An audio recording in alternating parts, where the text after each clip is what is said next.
Voici une proposition de tuto sur un changement de courroie secondaire complet, comprenant la courroie et la couronne arrière, mais également la poulie en sortie de boîte derrière le carter transmission primaire. Mon modèle est un 2013 110e anniversaire, et ce tuto s'adresse à un modèle Touring Road King à partir de 2009. La moyenne de kilométrage nécessitant un changement de courroie est a priori d'environ 80 000 km. La mienne n'a que 50 000, mais elle montrait déjà des signes de fatigue dus sans doute à pas mal de roulage sous la pluie. Le devis à ma concession montait à environ 1600 €. Intéressé et curieux, et aidé par quelques tutos et camarades, j'ai décidé de le faire tout seul. Mon budget est ainsi descendu à environ 800 € en achetant des pièces en France et en aftermarket US. Allez, c'est parti pour quelques suées, et vous trouverez les différents couples de serrage pour le remontage à la fin du document. Calage de la moto sur l'avant et l'arrière. Note de la direction. J'ai démonté la roue avant et arrière, évidemment, car j'ai changé mes deux pneus en même temps. Après avoir monté la moto sur l'élévateur, il est impératif de caler la moto devant et derrière, car elle va être secouée sacrément vu les couples de serrage des différents éléments. Le calage sous la boîte de vitesse est obligatoire, car le démontage du bras oscillant désolidarise l'arrière du bloc moteur du cadre. Pour cela, il faut redescendre de quelques millimètres le vérin de l'élévateur pour mise en pression sous cale, l'idéal étant de trouver la hauteur pour être en butée mécanique sur l'élévateur. En effet, certains ici du forum ont déjà eu des mauvaises surprises suite à des vérins qui ne tenaient pas la pression plusieurs jours. Usure de la courroie et couronne et poulie. Comme vous le voyez, les dents sont bien attaquées et la courroie présente des irrégularités de forme, notamment au fond des dents. La poulie n'est pas au bout de sa peine, mais tant que j'y suis, elle mérite sa retraite pour une neuve. À voir comparaison avec les éléments neufs. Déconnexion électrique. Après avoir mis le contact sur réservoir, sur ON, enlevez le gros fusible orange côté gauche. C'est une procédure classique pour toute intervention électrique. Puis, débranchez les cosses plus et moins de la batterie en les séparant bien avec du scotch. Déconnectez la grosse cosse sur le dessus du démarreur, voire flèche rouge. Ceci évite de mauvaises et dangereuses surprises et de toute façon, le démarreur sera démonté. Démontage des cale-pieds. Démontez le cale-pied conducteur ainsi que ceux du passager ou de la passagère. Démontez les leviers de sélecteur vitesse en repérant les angles d'insertion sur l'axe. Cela facilitera pour le remontage. Vidange du carter primaire. Ouvrir la trappe de visite du carter primaire. Vidanger classiquement le carter primaire. Je me suis rendu compte que j'aurais dû vérifier le niveau avant la vidange pour avoir une idée un peu plus précise de la quantité d'huile visible sur le tendeur de chaîne en bas du carter. C'est pas grave, la quantité d'huile préconisée est de 1330 ml suite à un démontage complet. Ça veut dire il faut 2 bidons. Couvercle du carter. Démontez les 13 vis de fixation du couvercle en les repérant sur un bout de carton, les 4 vis avant étant plus longues. De plus, cela vous indiquera le circuit de serrage à respecter au remontage. Voir le manuel atelier HD. Chaîne primaire. Pré-contraindre le tendeur de chaîne primaire avec un riselant permettant de le dégager de son support. Voir les 2 vis de fixation repérées en rouge. D'usure du patin tendeur. On aperçoit une micro-usure normale sur le patin après 51 000 km. Il peut bien attendre avant de passer à la retraite. Passons à la chaîne primaire. Dévissage de la fixation de l'embrayage. On commence à attaquer dans du lourd. Attention, le pas est à gauche, c'est-à-dire inversé. Le dévissage se fait donc dans le sens horaire avec une bonne rallonge de clé. Cela nécessite un autocalage avec une cale en bois dur ou acier que l'on maintient entre le gros pignon de l'embrayage et le pignon du compensateur sur l'axe du vilebrequin.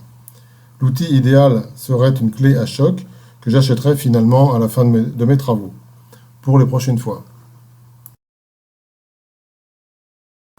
Passons maintenant au dévissage de l'écrou du compensateur. Il faut disposer la cale en bois dans l'autre sens, la tête en bas, et dévisser dans le sens anti-horaire, c'est-à-dire normal. De l'ensemble pignon-chaîne. À l'aide d'une pince à circlips, dégager le circlips et sortir la vis rondelle de la butée d'embrayage. Sortir l'ensemble pignon-chaîne d'un bloc à l'aide des deux mains. Le remontage n'en sera que plus facile. Passons au démontage du démarreur. Dévisser les deux vis de fixation.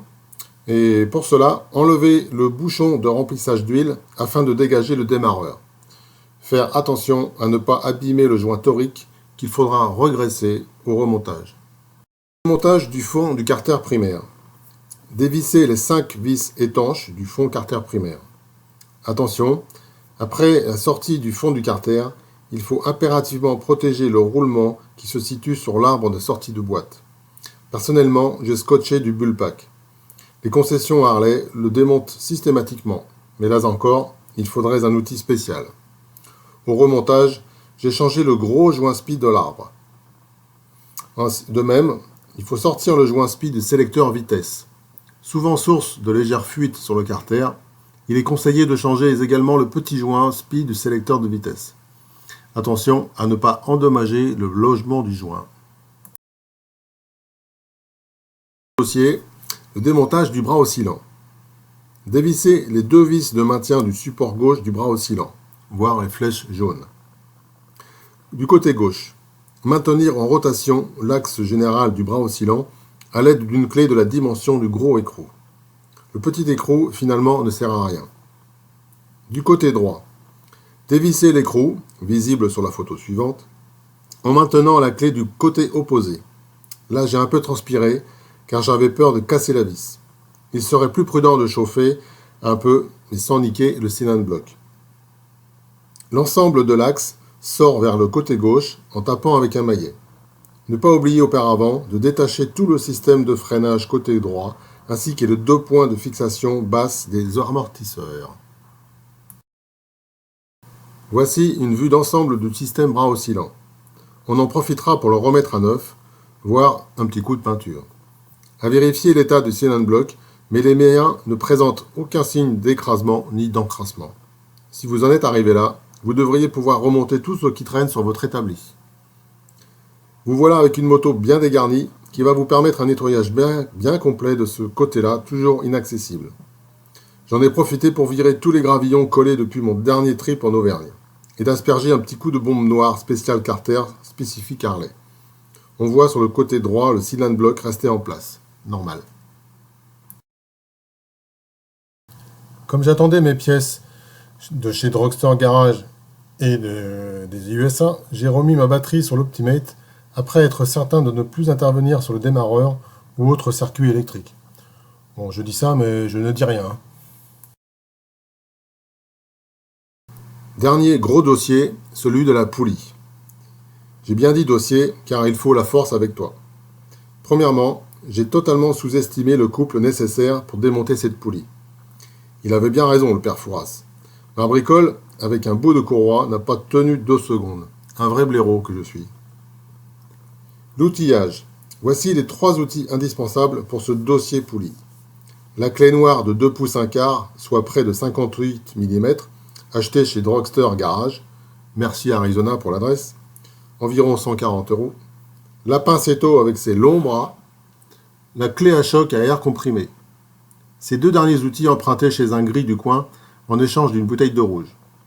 J'ai oublié bien sûr 1 ou 2 clés dynamométriques. En effet, après avoir cassé une tête de douille clé avec une rallonge de plus de 2 mètres, j'ai cru que j'allais rester sur le bord de la route. Il n'y a pas à tortiller du cul, un outil à choc vous ouvre les portes du Mécano Pro. Vous allez me dire que j'aurais dû chauffer, mais je n'avais pas envie de changer le joint speed derrière cette poulie. Dévissage de l'écrou poulie, pas à droite donc normal. Après avoir encore une fois bien protégé le roulement situé sur l'axe, j'ai vissé sur l'arbre de sortie de boîte la grosse rondelle noire qui était livrée avec la longue clé. Cela permet de maintenir la clé dans l'axe de l'arbre sans risquer de riper. J'ai bien bloqué la pincetto avec une cale en bois.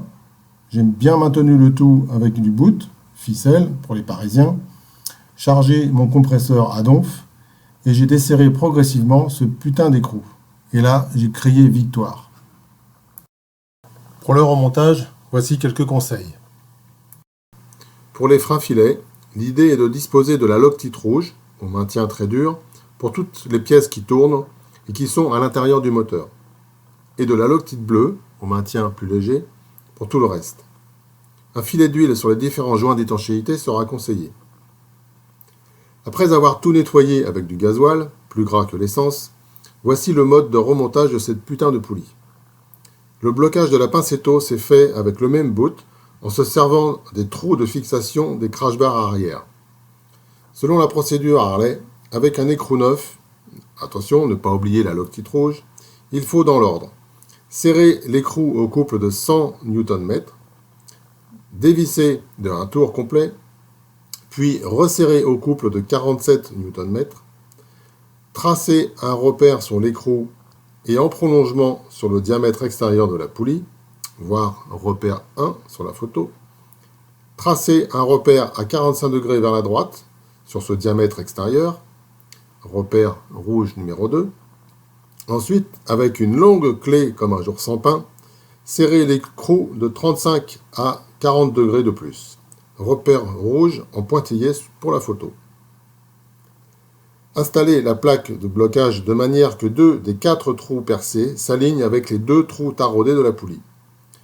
Ne pas desserrer pour l'alignement, mais toujours serrer, 45 degrés max.